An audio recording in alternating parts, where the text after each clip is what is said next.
Hello guys, welcome back to my YouTube channel speed Dipesh तपाईँको प्रिय मित्र। म फेरि आइसकेको छु नयाँ भिडियोको साथमा गाइस।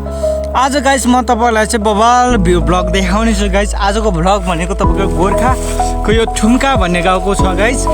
यो हामी गोर्खाको थुम्का भन्ने गाउँबाट चाहिँ नि माथि हाम्रो माया टार भन्ने एउटा ठाउँ छ घुम्ने, त्यो ठाउँको चाहिँ तपाईँलाई भ्लग बनाइराखेको छु गाइस। कृपया म तपाईँ फेरि पनि भन्छु, मेरो च्यानलमा आइसक्नु भएको छ।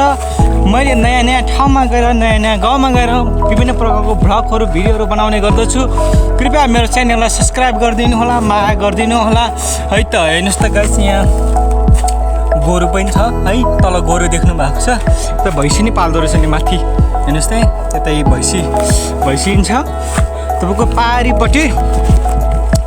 यो हामी चाहिँ गोर्खा जिल्लाको थुम्का भन्ने गाउँ है, गण्डकी गाउँपालिका वडा नम्बर 6 मा चाहिँ छ। अहिले हामी भन्दा म छु। के गर्नु, प्रोजेक्टको कामले कहिले कता पुर्याउँछ हुँदा अब कर्णाली चाहिँ जाने मेरो ठुलो ढोको छ। कर्णाली गएर त्यताको चाहिँ रुकुम रोल्पाको नि चट्ट भ्लग बनाउने ठुलो सपना छ। गर्दै जाउँला, हेर्दै जाउँला कहाँसम्मको भ्लग बन्नेछ रहेछ, कुन ठाउँ पुग्ने रहेछ, सम्पूर्ण विवरण म देखाउने छु गाइस। आजको चाहिँ यो गोर्खा जिल्लाको छ गाइस। कृपया मेरो च्यानललाई सब्सक्राइब गरिदिनु होला। म फेरि पनि भन्दैछु, कृपया मेरो च्यानलमा जोडिराख्नु होला र तपाईँलाई विभिन्न प्रकारका रमणीय दृश्यहरू पक्कै पनि तपाईँले देख्न सक्नुहुनेछ। डाँडा काँडा टक्क होइन, नेपाल देश प्रकृतिको सौन्दर्यताले भरिपूर्ण देश, हाम्रो धनी देश तपाईँ हेर्न सक्नुहुन्छ। मेरो पछाडिपट्टिको भ्यूहरू तपाईँ देखिराख्नु भएको छ। डाँडा काँडा हेर्नुहोस् त, जताततै तरकारी खेती बढी हुन्छ। पनि कुनै ठाउँमा चाहिँ बाजो नै छ। हाम्रो देशको अवस्था यस्तै छ, आर्थिक अवस्था। तपाईँ पनि हेर्नुहोस्, हाम्रो सर हुनुहुन्छ। हेलो सर, के छ? र हाम्रो सर पनि हुनुहुन्छ। हाम्रो सरहरूसँग हामी चट्ट घुम्दैछौँ। कस्तो लागिरहेछ सर तपाईँ गोर्खा जिल्लाको थुम्का गाउँ? एकदमै रमाइलो छ। यहाँ चाहिँ म अरू साथीहरूलाई पनि घुम्न आउनको निम्ति आग्रह गर्न चाहन्छु। हाम्रो यो गोर्खा जिल्लाको गण्डकी गाउँपालिका एउटा पहाडी गाउँपालिका, काठमाडौँ जाने हाइवेदेखि सिर्फ 1-1.5 घन्टा 2 घन्टा उकालो माथि आइसकेपछि हामी यो रमणीय दृश्य अवलोकन गर्न सक्दछौँ।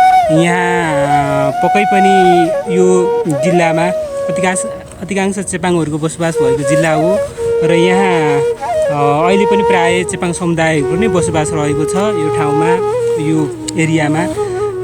र यहाँनिर अझै लुकेको भन्नुपर्दाखेरि पृथ्वी राजमार्गदेखि अथवा यो काठमाडौँ जाने हाइवेदेखि जम्मा 2 घन्टा माथि आइसकेपछि हामी हिमालको फेदीसम्म आइपुगेको जस्तो आभास हुन्छ। एकदमै रमाइलो छ र यो रमाइलो ठाउँमा सबैजनाले अवलोकन गर्नुपर्ने भन्ने मलाई लाग्छ। र सबैजनाले यो दिपेशजीको च्यानलमा जोडिएर यो रमणीय ठाउँमा भोलिका दिनमा घुम्नको निम्ति त्यस्तो अवसर जुरिहाल्यो भने पक्कै पनि नछुटाउनु होला भन्ने म आग्रह गर्न चाहन्छु। यति रमाइलो छ तपाईँहरूलाई। अब हामीले दिपेशजीले अझै देखाउँदै हुनुहुन्छ। हामी लगभग हिमालको काठ वरिपरि नै छौँ भन्दाखेरि पनि फरक पर्दैन। तर पनि हामी यहाँबाट थोरै डिस्टेन्सले टाढा होला, तर यहाँको प्राकृतिक मनोरम प्राकृतिक वातावरणलाई हेऱ्यो भने साँच्चै एक खालको उत्साह, एक खालको ऊर्जा मिल्ने छ। र हाम्रो देशमा अथवा यो एउटा प्रकृतिको सौन्दर्यले भरिपूर्ण देश भएको कारणले गर्दाखेरि यहाँ पनि प्राकृतिक मनोरमहरू, प्राकृतिक दृश्यहरूलाई अझै हामी भित्रैदेखि नजिकदेखि निहाल्ने ठाउँ भनेको मैले अघि नै उद्घोष गरिसकेको छु। यहाँहरूमाझ हाम्रो गोर्खा जिल्लाको गण्डकी गाउँपालिका स्थित थुम्का गाउँदेखि थोरै 15-20 मिनट माथि आइसकेपछि हामी यो ठाउँमा पुग्छौँ। र मैले अघि भने काठमाडौँ जाने हाइवेदेखि हामी 1-2 घन्टा हामी उकालो आइसकेपछि 1-2 घन्टा माथि आइसकेपछि ठिकै हामी हिमालको फेदी, हिमालको काठमा पुगे सरहको महसुस हामीले गर्न पाउनेछौँ। र तपाईँहरूलाई हामी देखाउने जग्गाको गरिरहेका छौँ।